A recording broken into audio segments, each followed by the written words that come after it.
by the Constitution and the law to conduct and manage elections. On August 9, 2022, millions of Kenyans turned out in large numbers in an attempt to choose their leaders at the national, county, and local levels after long and generally peaceful campaigns. But yesterday, August 15th, our budding democracy suffered a major setback. As a result, Kenya faces a grave legal and political crisis as a result of the actions of Mr. Wafula Chebukati, the chairperson of the IEBC. The Constitution and our laws are clear about how the IEBC should conduct its business. There is no more important role for the IEBC than the conduct, transmission, and tallying of the presidential election. We are painfully aware of the past political biases by the IEBC that plunged this country into its darkest chapter. The terrible memories of the aftermath of the 2007 elections are still fresh in our minds. In 2017, the Supreme Court of Kenya nullified the presidential election again because of the misconduct of the IEBC. What we saw yesterday was a travesty and a blatant disregard of the Constitution and the laws of Kenya by Mr. Chebukati and a minority of IEBC commissioners.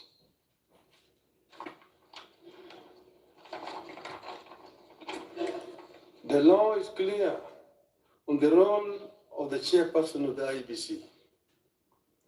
The law does not vest in the chairperson the powers of a dictator to rule the IEBC unilaterally. The IEBC is structured as a democratic institution in which decisions must be taken either by consensus or by a vote of the majority. The chairperson and a tiny minority of commissioners have no legal authority to take weighty decisions and proclaim them as the rulings of the IEBC. The law on the IEBC provides that unless a unanimous decision is reached, a decision on any matter before the Commission shall be by a majority of the members present and voting. I want to repeat.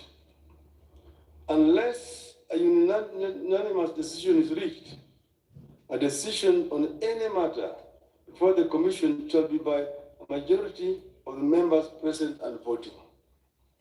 In addition, the Court of Appeal in the Maina Kiai case ruled, and I quote again, reiterate, as we conclude, that there is no doubt from the architecture of the laws we have considered that the people of Kenya did not intend to vest or concentrate such sweeping and boundless powers in one individual, that is the chairperson of the appellant. And that is why I and Azimio La Umoja One Kenya and the nation at large were shocked yesterday to learn that Mr. Chebukati alone decided to pronounce himself on the supposed winner of the 2022 presidential elections. We understand that only Mr. Chebukati alone had access to the tally of the presidential vote. He denied all the commissioners access to that information until it suddenly appeared before the commissioners in the late afternoon to present them with a fait accompli.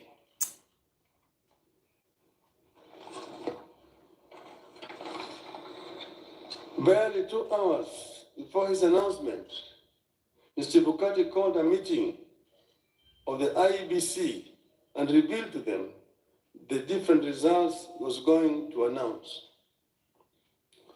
4 of the 7 protested Mr. Chebukati's actions. But Mr. Chebukati, whose mind appeared made up, did not entertain any discussion of the results, precipitating a walkout by a majority of the commissioners, who promptly denounced the results at a press conference. We know what happened next. A majority of the commissioners walked out and held a press conference where they denounced the results. Our view in Azimio is clear. The figures announced by Mr. Chebukati are null and void. My God. I repeat, the figures announced by Mr. Chebukati are null and void and must be quashed by a court of law. In our view, there is neither a legally and validly declared winner nor a president-elect. Mr. Chebukati's announcement purporting to announce a winner is a nullity. He acted with gross impunity and in total disregard of the Constitution and our laws. He could have plunged our country into chaos had our supporters not exercised great restraint. Such blatant acts of impunity can be a threat to the security of our country. It is not up to us to decide whether Mr. Chebukati has committed an offense. We leave that determination to the appropriate authorities. But for avoidance of doubt, I want to repeat that we totally and without reservations reject the presidential results announced yesterday by Mr. Chebukati. I want to commend our supporters for remaining calm and keeping the peace, and I urge them to continue to do so.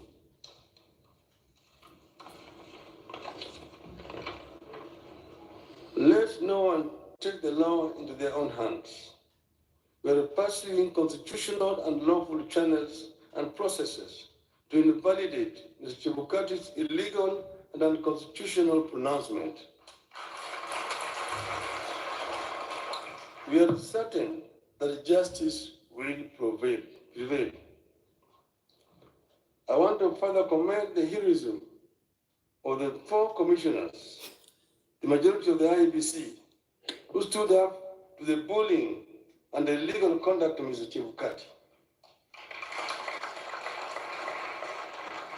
We are proud of them and ask them not to fear anything. Kenyans are with them.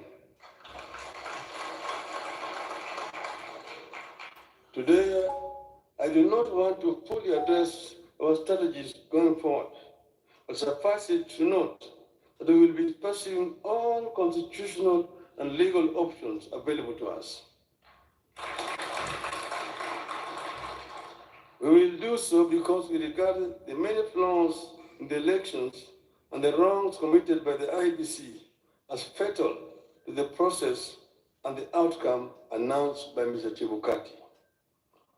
We urge Kenyans and the friends and partners of Kenya abroad to stand tall and be counted as we seek to advance the ideals of democracy and an open society that we have always stood for.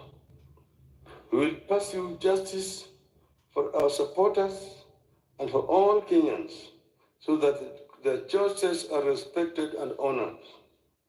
May God bless you and may God bless Kenya.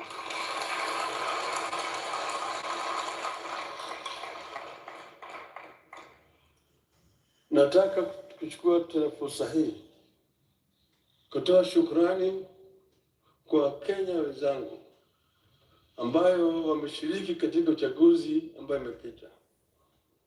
Wameonyesha ujasiri, wameonyesha uzalendo na upendo kwa nchi yao. Wakenya kila mahali walijitokeza wakapiga kura kwa njia ya amani. Na sasa yale ambayo yalibaki ni tume ya uchaguzi kuhakikisha kwamba ile ndoto ya Wanakenya imeheshimiwa.